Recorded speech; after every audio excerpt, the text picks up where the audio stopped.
So hello friends, welcome back. July 22, 2021 ആ ദിവസമാണ് adrenal Luna എന്ന മനുഷ്യൻ കേരള ബ്ലാസ്റ്റേഴ്സിലേക്ക് ഒഫീഷ്യലായിട്ട് ജോയിൻ ചെയ്യുന്നത്. അതിനുശേഷം സെപ്റ്റംബർ 11 ബ്ലാസ്റ്റേഴ്സിന് വേണ്ടി അദ്ദേഹത്തിൻ്റെ ഡെബ്യൂട്ട് മാച്ചും കളിച്ചു. ആ മാച്ചിൽ തന്നെ ഗോൾ നേടാനും അദ്ദേഹത്തിന് സാധിച്ചു. ഡ്യൂറൻ കപ്പിലെ കേരള ബ്ലാസ്റ്റേഴ്സിൻ്റെ ഫസ്റ്റ് ഗോൾ സ്കോറർ എന്ന നേട്ടവും അദ്ദേഹം സ്വന്തമാക്കി. അവിടെ നിന്ന് തുടങ്ങിയതാണ്. പിന്നീട് ISL വരുമ്പോൾ 50-ലധികം മാച്ചുകൾ, 4601 മിനിറ്റാണ് ISL കേരള ബ്ലാസ്റ്റേഴ്സിന് വേണ്ടി ഗ്രൗണ്ടിൽ അദ്ദേഹം ചെലവഴിച്ചിട്ടുള്ള സമയം എന്ന് പറയുന്നത്. ഇതൊരു ആവറേജ് എടുത്ത് നോക്കുകയാണെങ്കിൽ ഏകദേശം 88.4 സംതിങ് വരും. ഒരു കളി തീരാൻ പിന്നെ 2 മിനിറ്റും ഇഞ്ചുറി ടൈമും മാത്രമാണ് ബാക്കിയുള്ളത്. സോ ബ്ലാസ്റ്റേഴ്സിന് വേണ്ടി ഓൾമോസ്റ്റ് എല്ലാ മാച്ചിലും അവസാനം വരെ നിൽക്കുന്ന ഒരു മനുഷ്യനാണ് അഡ്രിയൽ ലൂണ. ഇനി ISL വരുമ്പോൾ സസ്പെൻഷൻ മൂലം അല്ലാതെ ഒരു മാച്ച് പോലും അദ്ദേഹം മിസ് ചെയ്തിട്ടില്ല എന്നുള്ളതാണ് എൻ്റെ ഒരു അറിവല്ല, അത് തന്നെയാണ് സത്യവും. അങ്ങനെയുള്ള ഒരു പ്ലെയറിന് മൂന്നാമത്തെ സീസണിൽ 3-ാമത്തെ വർഷം അദ്ദേഹം ബ്ലാസ്റ്റേഴ്സിന് വേണ്ടി കളിച്ചുകൊണ്ടിരിക്കുമ്പോൾ ഒരു ഇഞ്ചുറി വന്ന് സീസൺ നഷ്ടപ്പെടുകയാണ്. നമ്മൾ നോക്കുകയാണെന്നുണ്ടെങ്കിൽ ഈ പറഞ്ഞ പോലെ പലപ്പോഴും അദ്ദേഹം ഗ്രൗണ്ടിൽ അദ്ദേഹം എടുക്കുന്ന എഫേർട്ടും ആ ഒരു കമ്മിറ്റ്മെൻറ്റ് ഫാക്ടറും അദ്ദേഹം കവർ ചെയ്യുന്ന ഡിസ്റ്റൻസ് ഒക്കെ നോക്കുമ്പോൾ ഏതെങ്കിലും ഒരു പോയിന്റിൽ അദ്ദേഹം വീണ് പോയേക്കാം എന്നുള്ളത് നമ്മൾ പ്രതീക്ഷിക്കുന്ന ഒരു കാര്യമായിരിക്കും. അല്ലെങ്കിൽ ഒരു നല്ല റെസ്റ്റ് ആവശ്യമാണെന്നുള്ളത് ഓരോ കളിക്ക് ശേഷവും അദ്ദേഹം നിൽക്കുന്ന ഒരു നിപ്പുണ്ടാവും. അത് കാണുമ്പോൾ തന്നെ നമുക്ക് മനസ്സിലാവും ആ കളിയിൽ അദ്ദേഹം എത്രത്തോളം എഫേർട്ട്, അത് തോൽക്കുന്ന മാച്ചാണെങ്കിലും ജയിക്കുന്ന മാച്ചാണെങ്കിലും ആ മാച്ചിൽ അദ്ദേഹം എത്രത്തോളം എഫേർട്ട് ഇട്ടിട്ടുണ്ടെന്നുള്ളത്. അവിടെയും ട്രെയിനിങ് ഗ്രൗണ്ടിലേറ്റ ഒരു ഇഞ്ചുറിയെ തുടർന്നാണ്. ഗ്രൗണ്ടിൽ കളിച്ചുകൊണ്ടിരിക്കുമ്പോൾ വീണ് പോയതല്ല, ഇവിടെയും ട്രെയിനിങ് ഗ്രൗണ്ടിലേറ്റ ഒരു ഇഞ്ചുറിയെ തുടർന്നാണ് അതിന് സീസൺ നഷ്ടമാകുന്നത്.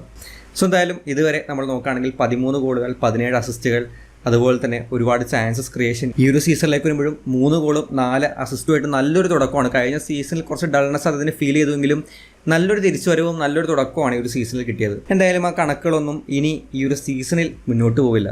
ഫുട്ബോളിൽ എന്തായാലും കഴിഞ്ഞ കാര്യങ്ങളെ പറ്റിയല്ല, ഇനി വാട്ട് നെക്സ്റ്റ് എന്നുള്ളതിന് തന്നെയാണ് ഇമ്പോർട്ടൻസ് ഉള്ളത്. ഒരു ഗോൾ ഇങ്ങോട്ട് കിട്ടിക്കഴിഞ്ഞാൽ ആ ഗോളിനെ ഓർത്ത് വിഷമിച്ചിരിക്കുന്നതിനേക്കാൾ തിരിച്ചടിക്കാനുള്ള വഴികൾ തന്നെയാണ് നമ്മൾ നോക്കേണ്ടത്. സോ ലൂണ ഈ സീസൺ ഇല്ല എന്നുള്ളത് നമ്മൾ അക്സെപ്റ്റ് ചെയ്യേണ്ട, മനസ്സിലാക്കേണ്ട ഒരു കാര്യമാണ്. അവിടേക്ക് വരുമ്പോൾ റീപ്ലേസ്മെന്റ് തന്നെയാണ് ഒരു പ്രധാനപ്പെട്ട ഓപ്ഷൻ. ജനുവരി ട്രാൻസ്ഫർ വിൻഡോയൊക്കെ വരുന്നുണ്ട്. സോ ഒരു റീപ്ലേസ്മെന്റുള്ള ചാൻസുകളും റൂമേഴ്സ് ഓൾറെഡി വരുന്നുണ്ട്. പക്ഷേ റീപ്ലേസ്മെന്റ് വരട്ടെ, തീർച്ചയായിട്ടും ഇനി അങ്ങോട്ടുള്ള പകുതി മാച്ചസ് കഴിഞ്ഞിട്ടുള്ളൂ. ഇനി അങ്ങോട്ടുള്ള പകുതി മാച്ചസിലും നമുക്കൊരു വിദേശ താരം അല്ലെങ്കിൽ ഒരു മിഡ്ഫീൽഡിൽ ഒരു ഫോറിൻ പ്ലെയറിന്റെ ആവശ്യം തീർച്ചയായിട്ടും ഉണ്ട്. ലൂണ ആ ഒരു റെസ്റ്റിലേക്ക് പോകുമ്പോൾ തീർച്ചയായിട്ടും അവിടെ ഒരു റീപ്ലേസ്മെന്റ് ഉണ്ട്. ആരെ കൊണ്ടുവന്നാലും അതിന് പകരമാവുമോ എന്നുള്ളതൊരു വലിയ ചോദ്യമാണ്. എങ്കിൽ പോലും ഒരു റീപ്ലേസ്മെന്റ് ആവശ്യമാണ്. പക്ഷേ റീപ്ലേസ്മെന്റ് അവിടെ നിൽക്കട്ടെ, അതല്ല പ്രധാനപ്പെട്ട പ്രശ്നം. ബ്ലാസ്റ്റേഴ്സിന്റെ ചരിത്രത്തിലേക്ക് നോക്കുകയാണെങ്കിൽ ഇതുപോലെ ഇഞ്ചുറി വന്ന് പോകുന്ന ഒരു ലോങ് ടൈമിൽ പുറത്തേക്ക് പോകുന്ന പ്ലേയേഴ്സ് തിരിച്ച് വന്നിട്ടുള്ള ഒരു ചരിത്രം നമ്മൾ കണ്ടിട്ടില്ല. അതിപ്പോൾ പല കാരണങ്ങൾ കൊണ്ടായിരിക്കാം. പ്ലെയറിന്റെ മിസ്റ്റേക്ക് ആയിരിക്കാം, ക്ലബിന്റെ മിസ്റ്റേക്ക് ആയിരിക്കാം. പക്ഷേ ഒരുപാട് കഥകൾ ചരിത്രത്തിലുണ്ട്. ഇയാൻ ഹ്യൂമും സന്ദേശ് സിംഗനും ഏറ്റവും ഒടുവിൽ സെർജിയോ സീഡോ ഉൾപ്പെടെയുള്ള താരങ്ങൾ അത് മ്യൂച്വൽ ആയിട്ടെടുത്ത തീരുമാനത്തിന്റെ പുറത്തായിരിക്കാം. പക്ഷേ ഇഞ്ചുറി കഴിഞ്ഞ്, ഒരു ലോങ് ടൈം ഇഞ്ചുറി കഴിഞ്ഞ് പുറത്തുപോയ താരങ്ങൾ തിരിച്ച് വന്നിട്ട് ബ്ലാസ്റ്റേഴ്സിൽ കളിക്കുന്നത് നമ്മൾ കണ്ടിട്ടില്ല. ഇവിടെയും അത് തന്നെയാണ് ആവർത്തിക്കാൻ പോകുന്നത് എന്നുണ്ടെങ്കിൽ ഉറപ്പിച്ച് പറയാം, ബ്ലാസ്റ്റേഴ്സ് നഷ്ടപ്പെടുന്നത് ISL ചരിത്രത്തിൽ തന്നെ ബ്ലാസ്റ്റേഴ്സിന് കിട്ടിയ ഏറ്റവും മികച്ച ഒരു പ്ലെയറിനെ തന്നെയായിരിക്കും. നമുക്കറിയാം, എപ്പോഴും നമ്മൾ ആവർത്തിച്ച് പറയുന്ന കാര്യമാണ്, ഒരു പ്ലെയറിനെ ഡിപ്പെൻഡ് ചെയ്തല്ല ടീം ഇരിക്കുന്നത്. പല പ്ലേയേഴ്സും മാറി മാറി വരും. പക്ഷെ എന്നാൽ പോലും ഒരു മികച്ച പ്ലെയറെ നഷ്ടപ്പെടുന്നത് എന്തുകൊണ്ടും ടീമിന് ബെനിഫിറ്റ് ഉണ്ടാകുന്ന ഒരു കാര്യമല്ല. സോ ഇഞ്ചുറിക്ക് ശേഷം അല്ലെങ്കിൽ അടുത്ത സീസണിൽ, പ്രത്യേകിച്ചും ഈ സീസണിൽ അദ്ദേഹത്തിൻ്റെ കോൺട്രാക്റ്റ് അവസാനിക്കുന്ന ഒരു അവസ്ഥ കൂടിയുണ്ട്. സോ ഒരു കോൺട്രാക്ട് എക്സ്റ്റൻഷൻ അല്ലെങ്കിൽ തിരിച്ചു വരുമോ എന്നുള്ളത് തന്നെയാണ് ഒരു ചോദ്യം. ഇനി പ്രസൻറ്റിലേക്ക് വരുമ്പോൾ, ഈ ഒരു മൊമെൻറ്റിലേക്ക് വരുമ്പോൾ റീപ്ലേസ്മെൻറ്റ് വരാൻ വൈകുമായിരിക്കും. അവിടെ നമുക്ക് ടാക്റ്റിക്കലി ഒരു ചേഞ്ച് കൊണ്ടുവരാൻ പറ്റുമെങ്കിൽ അതിനുള്ള പ്രധാനപ്പെട്ട ഓപ്ഷൻ ദെയ്സുക്കെ സക്കായ എന്ന ജാപ്പനീസ് പ്ലെയറാണ്. ശരിക്കും ഈ സീസണിൽ ബ്ലാസ്റ്റേഴ്സിന് സംഭവിച്ച ഏറ്റവും നല്ല കാര്യങ്ങളിലൊന്നായിരിക്കും ജോഷുവ സിറ്റിയുടെ ഒരു ഇഞ്ചുറി.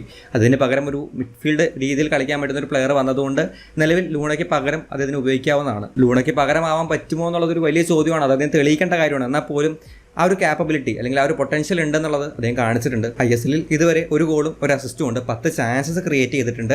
ലൂണയ്ക്ക് പിന്നിലായിട്ട് ദിമിത്രോസിനൊപ്പം ചാൻസസ് ക്രിയേറ്റ് ചെയ്യുന്ന കാര്യത്തിൽ രണ്ടാമതാണ് ദെയ്സുക്കെ ഉള്ളത്. ആൻഡ് പല സമയത്തും ദെയ്സുക്കെ ലൂണ ഒരുമിച്ച് കളിക്കുമ്പോൾ നമ്മൾ ആവർത്തിച്ച് പറഞ്ഞൊരു കാര്യമാണ്, അല്ലെങ്കിൽ അതിനെപ്പറ്റി സ്പെസിഫിക് ആയിട്ടൊരു വീഡിയോ തന്നെ ചെയ്തതാണ്. ലൂണ വരുമ്പോൾ ദെയ്സുക്കെ ഒന്ന് സൈഡായി പോകുന്നുണ്ടോ എന്നുള്ളത്. സോ അദ്ദേഹത്തിന് മുന്നിലേക്ക് വരാൻ കിട്ടുന്ന ഒരു അവസരമാണ്, അല്ലെങ്കിൽ അത് ആ ഒരു ഓപ്പർച്യൂണിറ്റി മുതലാക്കേണ്ടത് ദെയ്സുക്കെ സംബന്ധിച്ചും വളരെ ഇമ്പോർട്ടൻ്റ് ആണ്. പല സമയത്തും ഒരു മിഡ്ഫീൽഡർ എന്ന് പറയുമ്പോൾ അവർ റെസ്പോൺസിബിലിറ്റി ഏറ്റെടുക്കുന്ന രീതിയിൽ പിന്നിലേക്ക് വന്ന് ബിൽഡപ്പിന് സഹായിക്കുകയും അതുപോലെ തന്നെ ആ ഒരു ക്രിയേറ്ററിൻ്റെ റോള് ഏറ്റെടുക്കുന്ന ഒരു രീതിയുണ്ട്. ലൂണ ദെയ്സുക്കെ കളിക്കുമ്പോൾ അത് എപ്പോഴും ലൂണയ്ക്കാണ് കിട്ടാറ്, അല്ലെങ്കിൽ ലൂണയാണ് അത് ഏറ്റെടുത്ത് നടത്താറ്, അല്ലെങ്കിൽ ആ റോള് കിട്ടാറുള്ളത് ലൂണയ്ക്കാണ്. അതുകൊണ്ട് ലൂണ അത് ചെയ്യുമ്പോൾ പല സമയത്തും വിങ്ങിലേക്ക് ഒതുങ്ങിപ്പോകുന്ന രീതിയിൽ സക്കായെ കാണാറുണ്ട്. പക്ഷേ അവിടെ നിന്ന് പോലും എഫക്റ്റീവായിട്ടുള്ള രീതിയിൽ കളിക്കുന്ന ഒരു പ്ലെയറാണ് ദെയ്സുക്കെ. പലപ്പോഴും അതിന് ഇൻസൈഡിലേക്കുള്ള റൺസും ചാൻസസ് ക്രിയേഷനും, കഴിഞ്ഞ മാച്ചിൽ പോലും 90 മിനിറ്റ് അവസാന സമയങ്ങളിലാണ് അദ്ദേഹത്തിന് ഒരു ചാൻസ് കിട്ടുന്നത്. എന്നിട്ട് പോലും നല്ല 2-3 പാസുകൾ അദ്ദേഹത്തിന് കൊടുക്കാൻ പറ്റിയിട്ടുണ്ട്. സോ ദെയ്സുക്കെ കൂടുതൽ ഗെയിം ടൈം കഴിഞ്ഞ മാച്ചിലും നമ്മൾ പ്രതീക്ഷിച്ചതാണ് സ്റ്റാർട്ടിംഗ് ലെവലിൽ ദെയ്സുക്കെ വരുമെന്നുള്ളത്. നിലവിൽ ബ്ലാസ്റ്റേഴ്സിൻ്റെ മധ്യനിരയിലേക്ക് നോക്കുകയാണെന്നുണ്ടെങ്കിൽ ചാൻസസ് ക്രിയേഷൻ്റെ കാര്യത്തിലാണെങ്കിലും പൊസിഷൻ്റെ കാര്യത്തിലാണെങ്കിലും പഞ്ചാബ് FCക്കെതിരെ മിഡ്ഫീൽഡ് മികച്ചു നിന്നിട്ടുണ്ട്. വിപിനാണെങ്കിലും അസറാണെങ്കിലും എയ്മൻ ആണെങ്കിലും. പക്ഷേ അവിടെ ഒരു വീക്ക് ലിങ്ക് ആയിട്ടുണ്ടായിരുന്നത് രാഹുൽ KP ആയിരുന്നു. കഴിഞ്ഞ മാച്ചിൽ പല മൂവ്മെൻറ്റും ലെഫ്റ്റിലൂടെ മാത്രം കോൺസെൻട്രേറ്റ് ചെയ്യുന്ന രീതിയിൽ റൈറ്റിലൂടെ രാഹുൽ KP അധികം മൂവ്മെൻറ്റ് ഉണ്ടാക്കാത്ത രീതിയിൽ നമ്മൾ തോന്നിയിരുന്നു. അതൊന്നും മറികടക്കാൻ ആൻഡ് പ്ലസ് ഈ ഒരു ക്രിയേറ്റർ റോൾ കുറച്ചുകൂടി എഫക്റ്റീവായിട്ട് ദേസുക്കയ്ക്ക് ചെയ്യാൻ സാധിച്ചു കഴിഞ്ഞാൽ സ്ട്രൈക്കേഴ്സിലേക്ക് ധാരാളമായിട്ട് പന്തെത്തുകയും ദിമിത്രോസിനും പെപ്രയ്ക്കും ഫിനിഷ് ചെയ്യാനുള്ള ഒരു അവസരം കിട്ടും. സോ നിലവിൽ ദേസുക്ക ഒരു സ്റ്റാർട്ടിംഗ് 11ലേക്ക് അങ്ങനെ വരുമ്പോൾ ഓട്ടോമാറ്റിക്കലി നമുക്കൊരു ഫോറിൻ പ്ലെയറിനെ സ്ട്രൈക്കിങ്ങിലോ അല്ലെങ്കിൽ ഡിഫൻസിലോ ഒഴിവാക്കേണ്ടി വരും. അത് മിക്കവാറും ഡിഫൻസിൽ മിലോസ് അല്ലെങ്കിൽ എസ്കോച്ച് ഹോർമി പാം ഉണ്ടെങ്കിൽ അല്ലെങ്കിൽ പ്രീതം കോട്ടാലിനെ സെൻറ്റർ ബാക്കായിട്ട് തിരിച്ചു കൊണ്ടുവന്നിട്ട് ആ ഒരു രീതിയിൽ പരീക്ഷിക്കാം. അതെല്ലാം കോച്ചിൻ്റെ കയ്യിലാണ്. പക്ഷെ എന്നാൽ പോലും നിലവിൽ ദേസുക്കയ്ക്ക് മുന്നോട്ട് വരാനുള്ള അല്ലെങ്കിൽ ദേസുക്കയ്ക്ക് ആ ഒരു കരുത്ത് തെളിയിക്കാനുള്ള ഒരു അവസരമാണ് കിട്ടിയിട്ടുള്ളത്. സോ എന്തായാലും സീസണിൽ ഒരു വലിയ തിരിച്ചടിയാണ്. ഇഞ്ചുറി മൂലം ഇതിനോടകം തന്നെ ഒരുപാട് പ്ലേയേഴ്സ് ഇവാൻ ദോ അല്ലെങ്കിൽ ജീക്സൺ അടക്കമുള്ള പ്ലേയേഴ്സിനെ നമുക്ക് നഷ്ടപ്പെട്ടിട്ടുണ്ട്. അതിലേക്ക് ഒരു വലിയ അടിയായിട്ട് തന്നെ ലിസ്റ്റിലേക്ക് ലൂണയും വരുന്നുണ്ട്. എന്തായാലും ദേസുക്കയ്ക്കോ അല്ലെങ്കിൽ റീപ്ലേസ് ആയിട്ട് വരുന്ന പ്ലെയറിനോ ലൂണയുടെ ആ ഒരു വിടവ് നികത്താൻ സാധിച്ചു കഴിഞ്ഞാൽ നമുക്ക് ഈ സീസണിൽ ഈ ഒരു ലെവൽ കീപ്പ് ചെയ്ത് മുന്നോട്ടേക്ക് പോകാൻ സാധിക്കും. എന്തായാലും ഈ ഒരു ടോപ്പിക്കിൽ നിങ്ങളുടെ അഭിപ്രായങ്ങൾ വളരെ ഇമ്പോർട്ടൻ്റ് ആണ്. അത് കമൻറ്റ് ബോക്സിൽ ഷെയർ ചെയ്യാൻ ശ്രമിക്കാം. നമുക്ക് എന്തായാലും മറ്റൊരു വീഡിയോയിൽ കാണാം. ബൈ.